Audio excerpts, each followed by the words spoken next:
Thank you for joining us again and welcome back to another exciting and informative video on our YouTube channel. If you are joining us for the first time, I want to thank you for watching.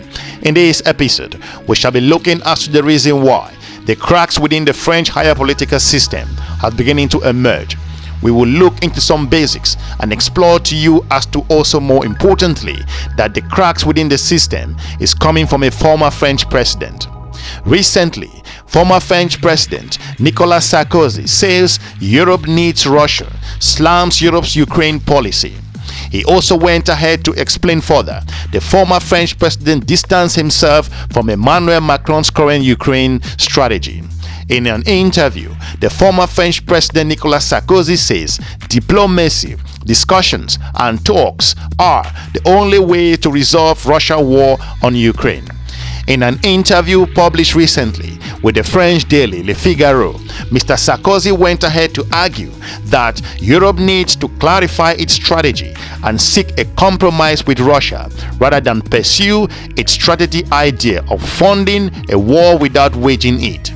In that particular discussion, he also went ahead to analyze that without compromise, nothing will be possible in his own words, and we run the risk that the situation will degenerate at any moment. This powder cake could have frightful consequences, he also went ahead to say. Mr. Sarkozy condemned Vladimir Putin's decision to invade Ukraine as a serious and a failure, but insisted that Russia was Europe's neighbors and despite the misunderstanding in their shared history, we need them and also they need us, he went ahead to add. In his interview, Mr. Sarkozy echoes views that were also once common in diplomatic circles in France, where the emphasis was on the long history that binds France and Russia.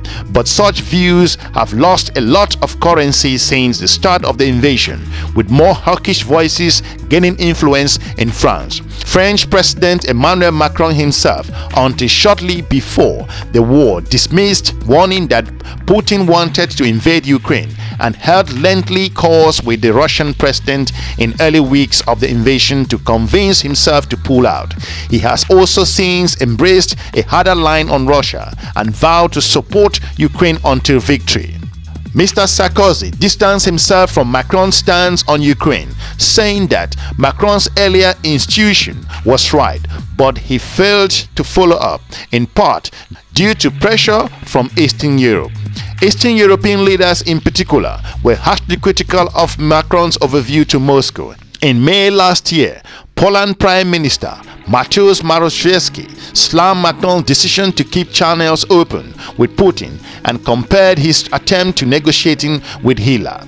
Moving ahead, Mr. Sarkozy also dismissed Ukraine's EU membership bid and compared it to Turkey's doomed attempt to join the Union. We are selling fallacious promises that will not be held, he said.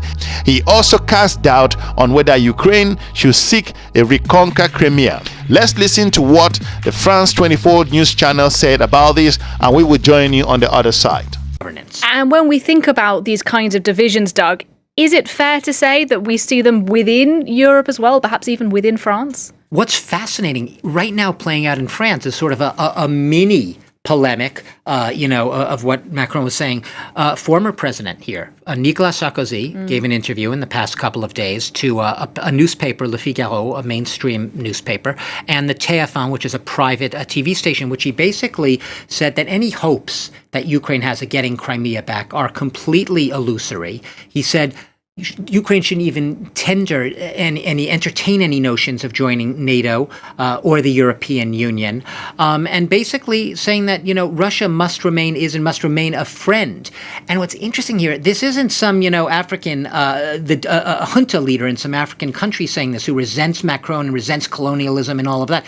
This is a former French president who you might not say, yes, Europe has remained solid and united in supporting Ukraine up until this point, but the fact that a former French president and not far right, just a right-wing conservative French president, Nicolas Sarkozy, it very much resonates with the types of stuff we're hearing on the fringe in Germany with the Alternative for Germany movement, in Italy, where, yes, the Prime Minister Giorgia Meloni has been supportive of Ukraine and has gone along with the European solidarity in favor of Ukraine, but is still of a far-right movement where a lot of the voices there are very much have a lot of sympathies with Russia. And right here in France, not just the far right, far left too, those age-old historical traditional sympathies for Russia remain.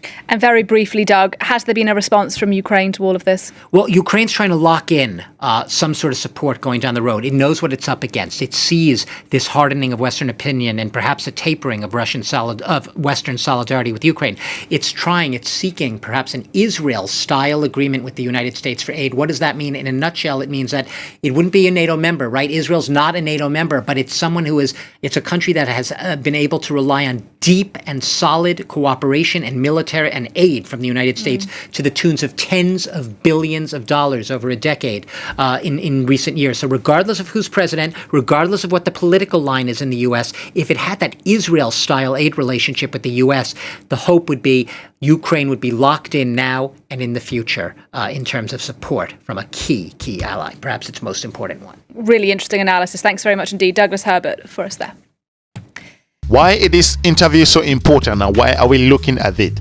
It's necessary because African leaders have called for peace between the war Ukraine and Russia. Recently, a delegation of African leaders traveled to Kiev and also to Moscow to seek for peace. That trip was called a begging mission by some analysts, and interestingly, this means that things are not going to be the same that they were. France is also facing pressure, and if a former president has expressed his own view with regards to Europe's policy towards Russia and Ukraine. However, not everyone agrees with Mr. Sarkozy's viewpoint with regards to how France should approach the relationship between Russia and also Ukraine. Extensively, African continents have decided to stay mute in several areas. Some leaders, like in Kenya, have called for peace. The president of South Africa has also called for complete peace, and most African leaders have said that they're not going to inject themselves with a war between two global superpowers. And some African countries like South Africa have taken a non-alliance stand. They don't want to focus on this particular war. However, despite that, Africa has been affected with regards to grain prices and also some difficulties in terms of grain export in those particular regions. Some African nations have taken a stand and are looking for a solution. Despite the current geopolitical events in the region, Africa also is beginning to understand what's happening around the world and why Africa should continue to think about its own internal affairs and face its own internal challenges. Most leaders in the continent have expressed their viewpoint. Recently, the president of South Africa, Cyril Ramaphosa, have said that South Africa will not be drawn into the conflict between two global superpowers. We all shall be looking at how things plays out in France, as former leaders who have ruled the nation are beginning to speak out and putting the French president under pressure with regards to its European strategy concerning Ukraine and Russia. I would like to thank you for agreeing to meet us. We are a 7 African nations peace initiative, and we are essentially on a peace mission to try and promote peace between Russia and Ukraine in this conflict. We welcome the balanced attitude of our African friends with regard to the Ukraine crisis. Distinguished friends, we value your interest to settle the conflict. We want to thank you for watching. Let us know what you think and keep the conversation going, and why Africa should stay mute to an extent, and Africa has its own challenges within its own countries to focus its own internal policy. Of course, Africa has the voice to speak with regards to peace in any country around the world. We want to thank you for watching. We're looking forward to meeting you soon in our next episode. Have a good day. Bye-bye.